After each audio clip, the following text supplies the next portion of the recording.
Kaum nasionalis biasanya dalam otak bawah sadarnya mengatakan apapun yang dilihat akan mengacu pada nation interest, nation threat, nation right, survival of the nation. Misalnya ada sebuah kebijakan. Pejabat yang nasionalis melihat apakah nation haknya terpenuhi terlebih dahulu. Jika terpenuhi, baru rakyatnya. Baru kekayaan alamnya terlindungi nggak? Baru pejabatnya. Baru mikirin global dan negara lain. Demikian juga rakyatnya. Begitu ada kebijakan pemerintah, mereka tidak berpikir dulu, saya dapat apa, namun negara dapat apa. Negara, nation, haknya terpenuhi, baru rakyat mendapatkan haknya. Dan perlu diingat berkali-kali, nation itu bukan government, negara itu bukan pemerintah. Pemerintah itu pejabat yang dipercaya oleh rakyat untuk suatu periode tertentu, untuk membangun negara dan rakyat. Di dalam membangun, kalau berpikir nasionalis, sekali lagi kita diskusikan, maka yang diutamakan adalah nation. Kalau mereka nasionalis, semuanya untuk negara terlebih dahulu. Misalnya, di dalam mengelola kekayaan alam. Katakan nikel.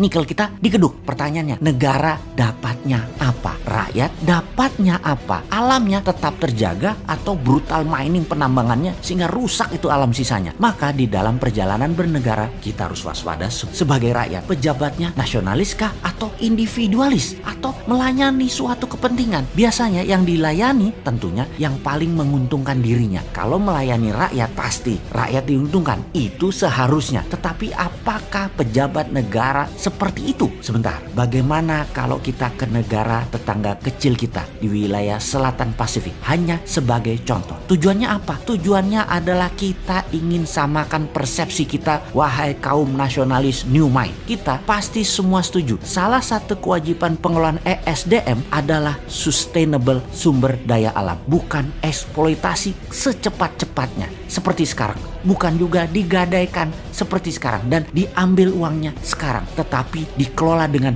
bijak agar bisa dipakai seoptimum mungkin, sepanjang mungkin dengan keuntungan terbaik. Warisan ke anak cucu kita, dan pastikan 1000 tahun lagi negara Indonesia masih ada beserta kekayaan alamnya. Sekarang kita mengambil sebuah pelajaran mengelola sumber daya alam dan sampailah kita ke Nauru. Saya waktu itu ke Nauru, sebuah negara kecil di sisi timur laut wilayah Indonesia. Negara ini ada lucunya. Pesawat terbang kalau mendarat itu jalanan highway-nya, mobil-mobil pada minggir dulu, jadi sangat terbatas sarananya. Runway-nya di-share buat jalanan umum. Negara ini dulu negara kaya, menghasilkan fosfat, pupuk P2O5 dari bahan guano dan bahan alam berlimpah tambang lainnya. Kaya sekali negara ini kala zaman keemasan fosfat. Bahkan mau naik pesawat terbang warganya gratis kemana-mana ke seluruh dunia. Semua berkelimpahan sampai suatu hari cadangannya tidak ekonomis lagi untuk ditambang dan bangkrut P2O5 tambang fosfatnya. Devisa negara dari tambang fosfat menjadi nol. Sekarang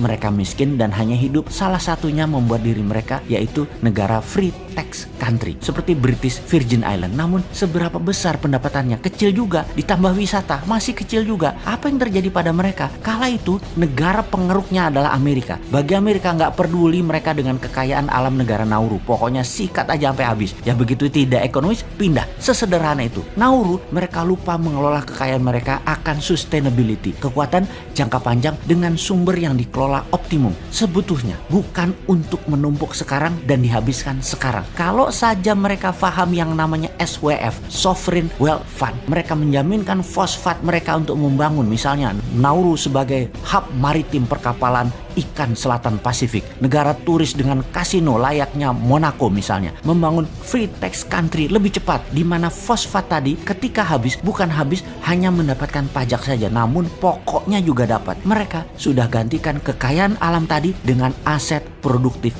lainnya, bukan hanya dapat uang kecil dari pajak buat biaya konsumtif seperti negara tetangga lakukan saat ini ketika anggaran belanja negaranya minus. Kembali ke pengalaman Nauru, begini melihatnya, kalau menggunakan SWF yang benar ala MMT, maka kekayaan alam 100% punya negara. Kalau ditambang kayak sekarang, beda manajemennya karena kekayaan alamnya jadi milik perusahaan asing, negara hanya dapat pajak. Disinilah bedanya SWF MMT versi kita. Sekali lagi, kalau SWF MMT versi kita 100% kekayaan alamnya punya negara, bukan punya perusahaan, dan negara bukan hanya dapat pajak tapi dapat kekayaan alamnya plus pajaknya. Jadi kalau kita melihat kebijakan Nauru 20 tahun yang lalu jadi miskin karena alamnya dijual ke asing dan negaranya hanya dapat pajak, maka jangan sampai kebijakan sekarang di Indonesia seperti Nauru. Satu, pejabat pejabatnya nggak pinter. 2, rakyatnya nggak ngeh juga kekayaan alam disedot ala Nauru. Karena itu kita bunyi teriak-teriak SWF, SWF ala MMT. Selamatkan sumber daya alam agar semua itu untuk kepentingan negara dan rakyat. Kalau nggak kedengeran nih teriaknya, ya